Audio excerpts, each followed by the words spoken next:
Hello friends, स्वागत है आपका अपने चैनल हिंदी साहित्य एवं व्याकरण में।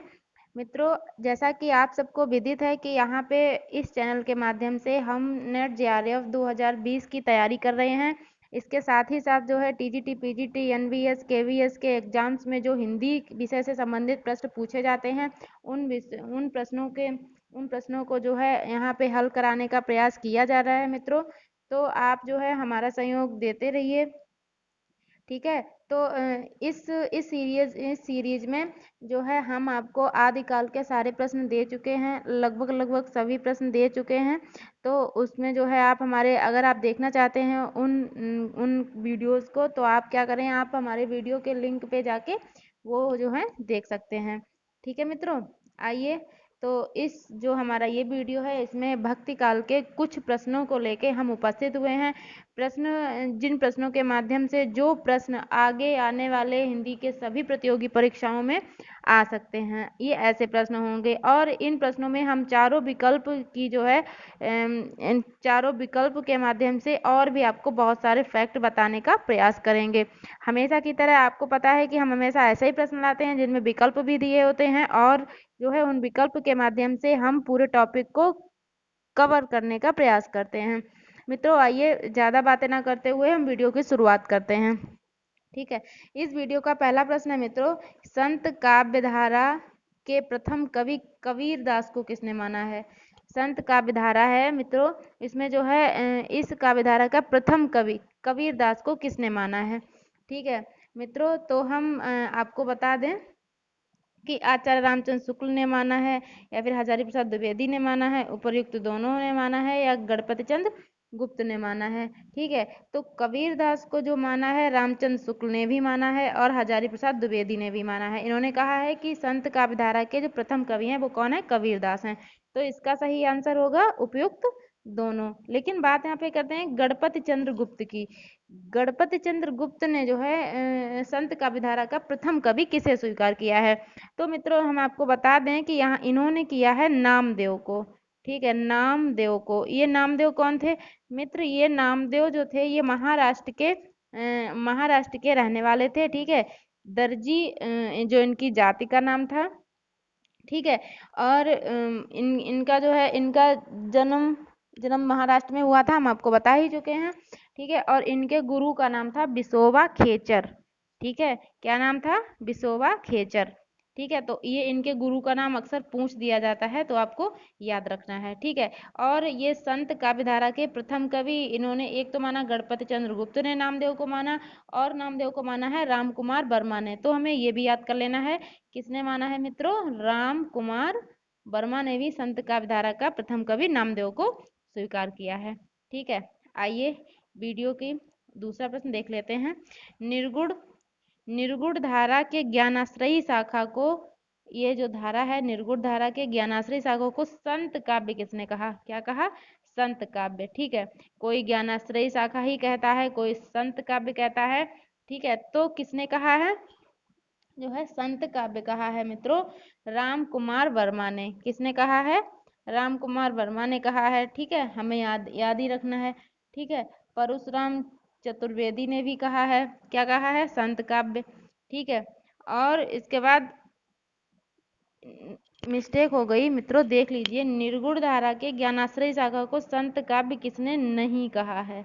ये नहीं, देखिए यहाँ पे भी हम भूल गए, और नहीं ही अक्सर सभी जो है जब एग्जाम हॉल में बैठे होते हैं तो ये नहीं भूल जाते हैं। तो जब भी ऐसा कोई प्रश्न आता है तो नहीं पे हमें एक गोला कर लेना है, ताकि हमें हमेशा याद रहे।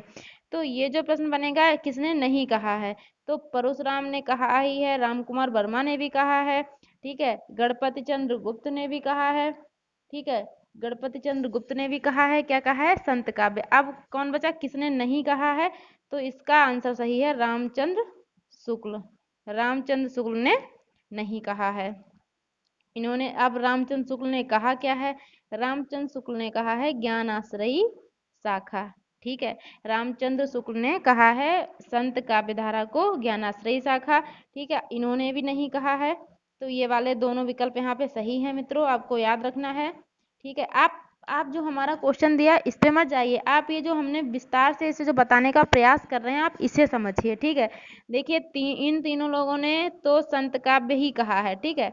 आपको एक बार फिर से बता दूं, देखिए ये तीनों लोग हैं परशुराम चतुर्वेदी, राम कुमार वर्मा, गणपति चंद्र गुप्त ने जो है ज्ञानाश्रयी शाखा को क्या कहा है, संत काव्य, ठीक है। अब ये रामचंद्र शुक्ल हैं, हजारी प्रसाद द्विवेदी ने, रामचंद्र शुक्ल ने कहा है ज्ञानाश्रयी शाखा को ज्ञानाश्रयी शाखा ही कहा है, हजारी प्रसाद द्विवेदी ने क्या कहा है, निर्गुण भक्ति कहा है, ठीक है। तो आपको याद रखना है।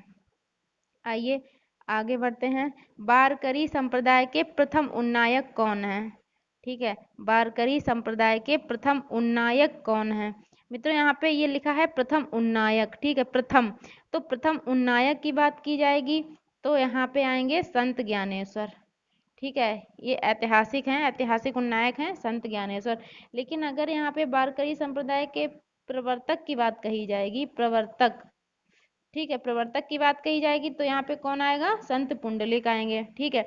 और नामदेव भी इसी संप्रदाय से संबंधित हैं, तो एक इनके ये महत्वपूर्ण कवि के रूप में सामने आ जाएंगे। इस संप्रदाय को मानने वाले जो हैं, वारकरी संप्रदाय को मानने वाले नामदेव भी हैं, लेकिन इस क्वेश्चन का आंसर यहाँ पे होगा संत ज्ञानेश्वर, ठीक है।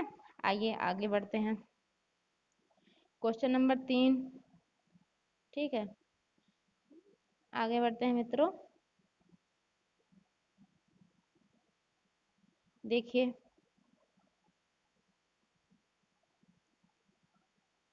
ये देखिए नामदेव के सगुण भक्तों की, नामदेव के सगुण भक्त के पदों की भाषा क्या है। इसका मतलब ये हुआ कि नामदेव ने जो भी कुछ लिखा है, जो भी अपने ग्रंथ लिखे हैं, पद लिखे हैं, उनमें इन्होंने जो है कई सारी भाषाओं का वर्णन किया होगा। इसलिए सगुण भक्ति के जो पद थे उनकी भाषा अलग है, और निर्गुण भक्ति के जो पद थे ये एक ऐसे कवि या लेखक हैं, ठीक है, ऐसे आचार्य हैं जो संत काव्य के ऐसे जो है प्रयोग करता है, ऐसे उन्नायक हैं, ऐसे ये हैं कि जो क्या करते हैं, सगुण भक्ति में भी काव्य लिखते हैं और निर्गुण भक्ति में भी काव्य लिखते थे। पहले ये सगुणोपासक थे, फिर ये निर्गुण ब्रह्म के उपासक आगे चल के हो गए, ठीक है। तो सगुण भक्ति के पदों की भाषा क्या है, ठीक है, इनकी ये सगुण भक्ति के पदों की भाषा क्या अवधी है कि ब्रज है कि सदुक्कड़ी है या फिर सभी हैं, ठीक है। तो सगुण भक्ति के पदों की भाषा इनकी है ब्रज, आपको याद रखना है, ठीक है। अब सदुक्कड़ी, सदुक्कड़ी जो भाषा है वो क्या है, वो इनके निर्गुण भक्ति के पदों की भाषा है, क्या है, सदुक्कड़ी, ठीक है। आइए आगे चलते हैं, कबीरदास की, कबीरदास की भाषा से संबंधित, ये देखिए कबीरदास की भाषा से संबंधित मत में श्याम सुंदर दास ने क्या माना। कबीरदास की भाषा मतलब जो कैसी थी, इससे संबंधित जो है श्याम सुंदर दास ने क्या कहा कि कबीरदास की भाषा कैसी है, ठीक है। कबीरदास की भाषा श्याम सुंदर दास ने कहा है पंचमेल खिचड़ी, ठीक है। पंचमेल खिचड़ी किसने कहा है, श्याम सुंदर दास ने। अब बात करते हैं भाषा के डिक्टेटर की, ठीक है। तो भाषा के डिक्टेटर कबीरदास को किसने कहा है मित्रों, हजारी प्रसाद द्विवेदी ने, किसने कहा है, हजारी प्रसाद द्विवेदी ने। सदुक्कड़ी की बात करें तो ये कहा है आचार्य शुक्ल ने, ठीक है, आपको याद कर लेना है, ये ऐसे ही क्वेश्चन आते हैं, ठीक है। आइए आगे बात कर लेते हैं, मलूक दास का जन्म कहाँ हुआ था मित्रों, मलूक दास का जन्म वो है कहाँ पे हुआ था, ठीक है। तो इसका आंसर है अहमदाबाद में हुआ था, या फिर इलाहाबाद में, या जयपुर में हुआ था, या काशी में हुआ था। तो मलूक दास का जन्म हुआ था इलाहाबाद में, ठीक है। अब जब इनका इलाहाबाद में हो गया तो और भी कई सारे होंगे जिनमें आप लोगों के मन में आता होगा फिर अहमदाबाद में किसका हुआ था, ठीक है। तो अहमदाबाद में जन्म हुआ था दादू दयाल का, किसका हुआ था मित्रों, दादू दयाल का, ठीक है। अब जयपुर के धौसा में किसका हुआ था, सुंदर दास का, किसका हुआ था मित्रों, सुंदर दास का। जयपुर में एक जगह है धौसा, ठीक है। काशी में किसका हुआ था, काशी में आपको पता ही है कबीर दास का हुआ था, ठीक है। आगे चलते हैं, यह दादू दयाल के दादू पंथ को अन्य किस नाम से जाना जाता है। दादू दयाल के दादू पंथ को अन्य किस नाम से जाना जाता है मित्रों, दादू पंथ को अन्य किस नाम से जाना जाता है। देखिए मतलब इस पंथ को ब्रह्म संप्रदाय भी कहते हैं, पर ब्रह्म संप्रदाय भी कहते हैं, ठीक है। और तो इसका आंसर कौन सा होगा, उपयुक्त दोनों, क्या होगा मित्रों? उपयुक्त दोनों। क्यों? क्योंकि दादू दयाल के दादू पंथ को ब्रह्म संप्रदाय भी कहते हैं और परब्रह्म संप्रदाय भी कहते हैं, तो ये उपयुक्त दोनों, ये सही हो गया। अब बात आती है बिश्नोई संप्रदाय की। इसके इसके जो है कौन है, इस मत को, इस संप्रदाय के प्रवर्तक कौन है? तो इसके हैं जम्भनाथ। कौन है? जम्भनाथ।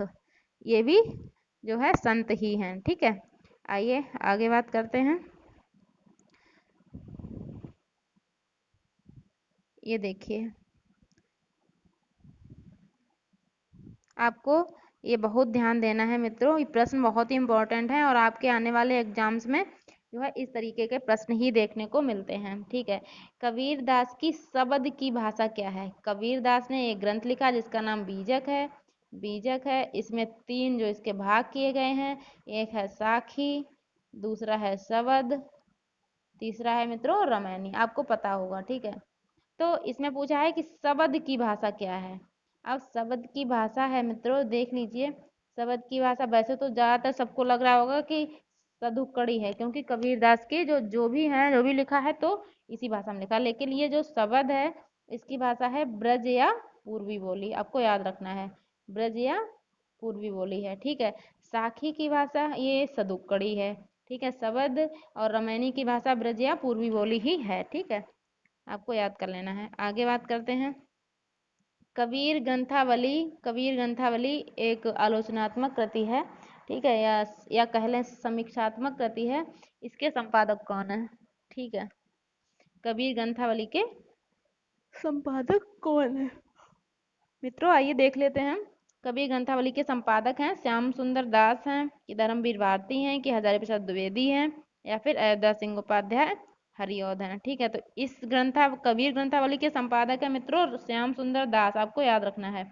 लेकिन एक है अयोध्या सिंह उपाध्याय हरिऔध, क्या इन्होंने भी कबीर से संबंधित कुछ लिखा है? जी हाँ मित्रों, इन्होंने लिखा है कबीर बचनावली। क्या लिखा है? कबीर बचनावली। ठीक है, ये अब श्याम सुंदर दास तो इसके हो ही गए। नेक्स्ट है डॉक्टर धर्मवीर। ये कौन है? ये दलित साहित्य लेखक हैं। ठीक है, इन्होंने लिखा है, इन्होंने एक लिखी है कृति कबीर को लेकर, कबीर, कबीर बाज भी, कपोत भी और पपीहा भी। ठीक है, ये इन्होंने एक कृति लिखी है कबीर को लेके। ठीक है, हजारी प्रसाद द्विवेदी ने कबीरदास को लेके केवल कबीर नाम की ही समीक्षात्मक कृति लिखी है। ठीक है, आइए आगे बात करते हैं। प्रश्न नंबर है मित्रों 10। ठीक है, प्रश्न नंबर है 10, क्या है इसे देख लेते हैं। निम्नलिखित कवियों में से किस कवि की काव्य भाषा निमाड़ी है? ठीक है, अब ये सोचो निमाड़ी कौन सी भाषा है? ये निमाड़ी कोई जो ना क्षेत्रीय भाषा ही है। ठीक है, ये मतलब एक क्षेत्र, एक तरीके के क्षेत्रीय भाषा है, लेकिन इसे जो है किस कवि ने अपनी काव्य भाषा बनाया है? ठीक है, तो किसने बनाया? हरिदास निरंजनी ने बनाया है, सींगा ने बनाया, दादू दयाल ने बनाया, कि बाबा लाल ने बनाया है? ये भाषा है सींगा की। किनकी है? ये सींगा हैं, जो संत हुए हैं। ठीक है, ये भी निर्गुण ब्रह्म को मानते थे, तो इन्होंने जो है अपनी काव्य भाषा किसने बनाया है? निमाड़ी को। ठीक है, ये आपको याद कर लेना है। ठीक है मित्रों, और बाकी इन लोगों की ब्रज भाषा है। हरदास निरंजनी की ब्रज भाषा है, दादू दयाल भी, कहीं के सदुक्कड़ी, कहीं ब्रज भाषा है, वही बाबा लाल की भी है। ठीक है, आइए चलिए मित्रों, ये आज के 10 प्रश्न थे। इनके माध्यम से हमने आपको कई सारे फैक्ट बताने की कोशिश की है, समझाने का प्रयास किया है मित्रों। अगर आपको ये हमारा प्रयास अच्छा लगता है, वीडियो पसंद आती है, तो अपने मित्रों को भी शेयर कीजिए। हमारा नया यूट्यूब चैनल है मित्रों, आपके सहयोग की अपेक्षा रखते हैं हम, और आप हमारा कृपया सहयोग कीजिए, हमारे चैनल को सब्सक्राइब कीजिए और ये बेल आइकन को प्रेस कर दीजिए, ताकि हमारी आने वाली वीडियो का नोटिफिकेशन आप तक पहुँच जाए मित्रों। ठीक है मित्रों, तो आपको जो है वीडियो शेयर कर देना है अपने मित्रों को, ताकि ऐसे वीडियोस का लाभ जो है आपके मित्र भी ले सकें। ठीक है, थैंक यू सो मच।